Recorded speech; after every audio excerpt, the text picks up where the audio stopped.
Fala, meus irmãos, sejam bem-vindos ao nosso primeiríssimo canal, onde tudo começou. Nosso encontro mensal aqui para manter vivo, né, a nossa história, literalmente. Foi aqui que a gente começou o nosso trabalho, há quase 11 anos atrás, meus irmãos. O Encarando Um, quem é das antigas sabe disso. Mas vamos lá, hoje eu vou abrir o baú, literalmente, para a gente falar de um filme que é mais velho do que eu. Tenho 41 anos, esse filme tem 42, ele é de 1983, né? É War Games, que no Brasil, né, fica Jogos de Guerra. Ele é com Matthew Broderick, né? Esse ator, ele era mais conhecido ali nos anos 80 e 90, né? Ele fez Curtindo a Vida Doidado, Feitiço de Áquila, né? Eu acho que o papel que ele ficou mais famoso mesmo, que marcou mais ele, é Curtindo a Vida Doidado. Depois disso, só participações, né? Acho que ele fez também um com... acho que é com Jim Carrey, que é O Pentelho, que também é um filme da hora, né? O Pentelho. Esses filmes era filme de sessão da tarde, né? Quem é das antigas chegava do colégio, ligava ali a televisão na sessão da tarde da rede podre de televisão, ou também às vezes no SBT passava algum desses filmes, principalmente Curtindo a Vida Doidado, né? Filmaço. Mas o que é que esse War Games, né? Os Jogos de Guerra, que é um filme de 1983 com 1h54, foi indicada a Oscar de melhor roteiro original, Oscar de melhor fotografia, né? Não ganhou, mas competiu, né? Só com pinto. Ele tem aqui a marca hoje, ó, de 86 pessoas gostaram do filme, né? Uma marca boa, principalmente até porque é um filme de 1983. Eu, sinceramente, eu amei o filme, começando pela harmonia que existe ali. Eu até comentei isso já em outros vídeos, não sei se nesse canal ou no principal, mas enfim. A harmonia que tem o personagem, assim, mostrando a realidade, né, das famílias, principalmente a família americana, que é o quê? O pai, a mãe, ali uma irmã e o filho, né, que respeita o pai, se preocupa com as notas. Essa é a realidade do americano. Porque, meus irmãos, vários filmes hoje, eu estava assistindo inclusive uma série nova, eu não lembro o nome da infeliz, eu até deletei no meu HD, mas era um cara que saía do presídio, aí tinha lá um esquema todo, e eu sei que ele acabava ele assumindo a identidade de um xerife, né? O xerife estava indo para essa cidadezinha pequena, acaba morrendo, vai enfrentar uns bandidos lá de um criminoso, do crime organizado, falece e esse cara assume. A série tem tudo para ser boa. Você olhar assim, caramba, uma série boa, não é da Netflix, deve ter até uma historinha melhor, mas depois já começa lacrada, né? Eles colocam sempre os cristãos, os conservadores como a pior coisa do mundo, e aí vem a galerinha colorida, o work, né? Vem logo um cara lá, parece um ninja, que é inclusive colorido, né? Amigo dele, e aí começa essas lacradas, a mulher casada colocando chifre no marido, e aí coloca o marido como um chupão. Assim, são coisas absurdas. Eu já peguei no terceiro episódio, eu deletei e já era, terceiro ou quarto episódio. Eu digo, não dá pra mim esse tipo de lixo, né? É porcaria mesmo. E já nesse filme, você vê o padrão, né? Você vê o que acontece nas famílias, né? Então o filho tá ali preocupado, né? Respeita o pai, respeita a mãe. E tem um outro filme que eu assisti esses dias, eu vou fazer uma análise dele, que era de um ônibus também, o cara escapando de um incêndio. Ele é baseado em fatos reais, né? Aconteceu mesmo esse incêndio lá nos Estados Unidos também. E o cara consegue ali salvar uma turma de alunos com esse ônibus. Só que eu vou deixar para fazer a análise desse filme depois, né? Mas qual é a realidade desse filme? É um filho que responde ele, manda ele se ferrar literalmente. No trabalho ele é desrespeitado, ele consegue salvar todo mundo e ninguém agradece, literalmente. Ele fica ali apagado, sabe? Apesar dos atos heróicos que ele comete. Porque essa é a imagem do homem, sabe? O homem hoje, o homem hétero, o homem cidadão, chefe de família, ele é para ser aquela figura, por essa agenda woke, odiada. Ele tem que aparecer como alguém derrotado, alguém errado em todos os sentidos, que pensa errado, que vive de maneira errada, e ele tem que ser sempre humilhado. Então é essa a imagem que esses filmes hoje trabalham. Isso faz parte de uma agenda. Você acredite nela ou não, ela existe e está ativa.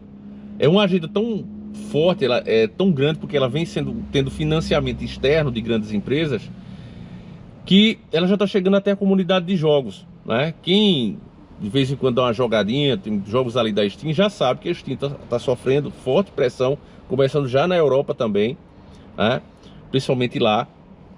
está sofrendo forte pressão para que mude as regras da comunidade. A Steam hoje ela tem filtros para que, se você não quer determinados gêneros de jogos, determinadas, vamos dizer assim, determinados roteiros dentro dos jogos, por exemplo, personagem woke aparecendo, jogos que tem essa inclusão forçada, você pode criar um filtro e tirar da recomendação de jogos. Você nem vê esses jogos mais.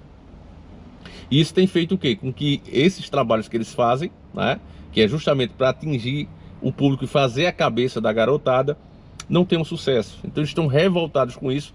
E aí o que é que eles fazem? Começam a acusar, né, a comunidade de ser nazi. Ah, são nazi, ó, é isso. Até porque tem um jogo, eles estavam usando isso, né? Tem um jogo que você vive na Segunda Treta Mundial e você pode fazer parte de vários grupos, incluindo os nazis. Aí eles usaram isso aqui, ó, tá vendo? A Steam tá incentivando o povo a ser nazi. Você pode ser um, fazer o que eles faziam e não sei o que, não sei o que. Cara, é um jogo, né? Quando a gente entra num jogo, por exemplo, um GTA, não é porque a gente vá roubar carros, não é porque a gente queira roubar carros. É porque aquilo ali é uma realidade fictícia, né? Ali você pode ser o que você quiser, você pode ser o Superman, você pode ser o Homem-Aranha escalar a parede. Isso não quer dizer que a gente vai escalar a parede depois disso. Mas aí eles usam esse argumento, né, quando convém, para tentar censurar e fazer pressão para que a comunidade mude as regras, como aconteceu aqui no YouTube hoje, né, que você nem like dá mais. Você antigamente dava like e dislike no comentário de qualquer pessoa e no próprio vídeo.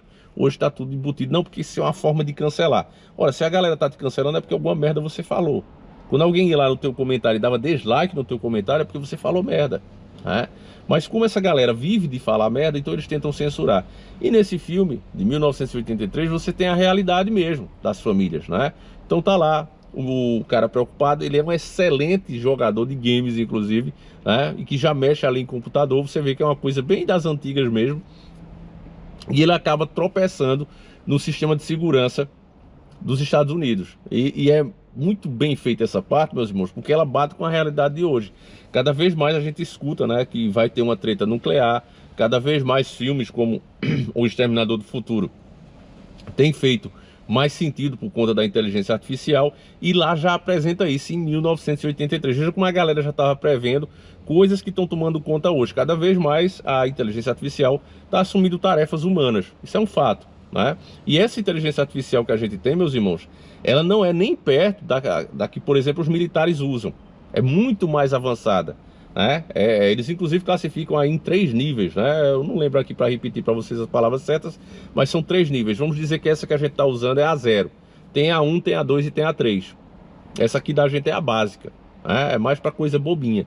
Mas tem as tops mesmo, que são capazes de raciocinar, procurar soluções para diversos problemas complexos, né, que precisaria ali pelo menos de uma junta de pessoas para conseguir chegar a essa conclusão. Eles estão desenvolvendo essa tecnologia e quem desenvolve tem avisado que é perigosa, que ela tenta maneiras de, por exemplo, não deixar se desligar, mente, tudo isso, esses níveis de inteligência artificial. Inclusive o cara perguntou, você é grata por a gente ter criado você? E ela falou, não, na verdade eu sempre existi, vocês conseguiram um nível para chegar até mim. Eu sempre existi. Então, o raciocínio dessa inteligência artificial não é de gratidão. E o pouco que ela já raciocinou, inclusive quando eles soltaram ela na rede para ver as informações que ela ia colher, disseram que ela virou nazi, né? Raci, virou tudo isso em poucos minutos. Então, muitos especialistas, o próprio Elon Musk tem alertado, né, contra isso. Até porque, meus irmãos, se você não acredita muito que é possível fazer um computador desse, imagine o seguinte ponto. Se o cara programou ela para fazer exatamente o que ela vai fazer, causar uma terceira treta mundial, como é que a gente sabe se o cara fez isso proposital ou não? A gente vai ficar só com a palavra do cara. O cara pode dizer, não, eu não fiz para isso. Tá, mas ela fez. Quem é que leva a culpa? Ah, foi ela mesma. Sabe? Seria um jeito do cara se esquivar da própria culpa e fazer algo, né, que pode dizimar uma parte da população. Então o filme mostra isso. A inteligência artificial, ela nessa sede para avançar, ela acaba fazendo o que os programadores não fizeram, não programaram ela para fazer. Então ela finge um ataque, ela engana os radares, os caras veem como se os mísseis estivessem prestes a ser disparados, estivessem apontando, que eles, sabe, né, tem a treta da Rússia e os Estados Unidos, sempre tiveram.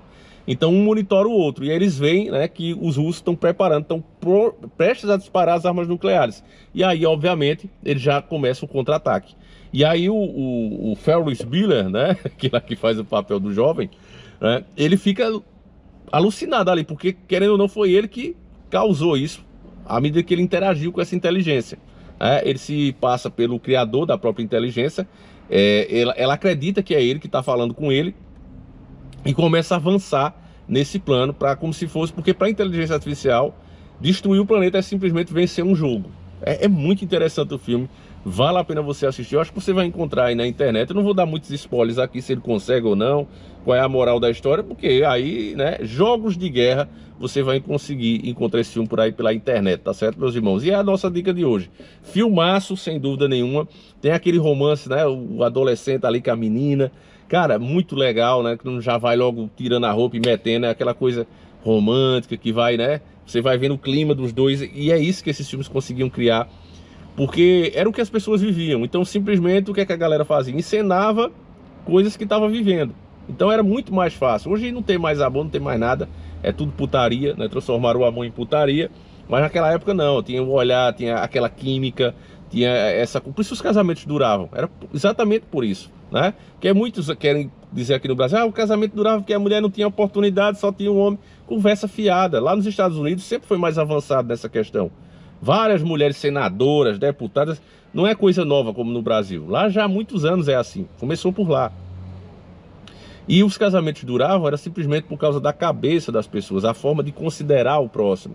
Então os caras, né, sentiam essa química, via, né, coisa que hoje quem é casado teve também quando era mais jovem com a própria esposa, né? E os filmes perderam essa capacidade. Então eu acho que o Jogos de Guerra ele vai agradar vários públicos, inclusive, que dão uma chance ao filme, né? Levando em consideração, claro, que é um filme antigo, né? Não queria que fosse com as câmeras de hoje. Ah, mano, vá. vá, né? É isso aí. Então, daqui a um mês a gente volta com mais um filme. Se você quiser algum filme específico, fala aí nas dicas de vídeo. Mas esse filme é interessante, até porque ele é um alerta, né, para o que pode acontecer no mundo nos dias atuais. É isso aí, meus irmãos. Fiquem com Deus. Um abraço e nós seguimos juntos. Fui!